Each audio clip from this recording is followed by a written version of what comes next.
Three sign na hindi ka na mahal ng taong akala mo mahal ka pa. Kasi hindi lahat ng nananatili mahal ka pa. Minsan andyan lang sila kasi wala pa silang ibang mapupuntahan. Una, wala ng effort. Dati konting hay mo lang may sagot agad. Ngayon kahit buong kwento mo na, ang ibigay mo sa kanya, sin na lang. Ang effort di yan basta nawawala. Sinasadyang hindi na ibigay yan. Kapag gusto ka pa ng tao kasi, hindi mo kailangang paalalahanan kung paano ka mahalin. Pangalawa, tahimik pero malamig. Hindi na siya nagagalit, hindi rin siya nagtatanong. Akala mo okay na pero ang totoo, wala nang pakialam. Ang katahimikan minsan hindi tanda ng peace, kundi pagod.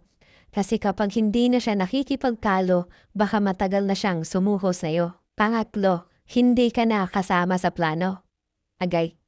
Dati lagi kang kasama sa next year, sa balang araw, ngayon ako na lang muna.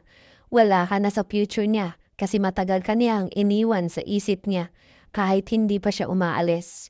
Kasi minsan, hindi na kailangan ng breakup kasi matagal ka niya nang binitawan, tahimik nga lang. Ulitin ko, ito yung tatlong sign na hindi ka na mahal ng tao. Walang effort, tahimik pero malamig at wala ka na sa plano niya.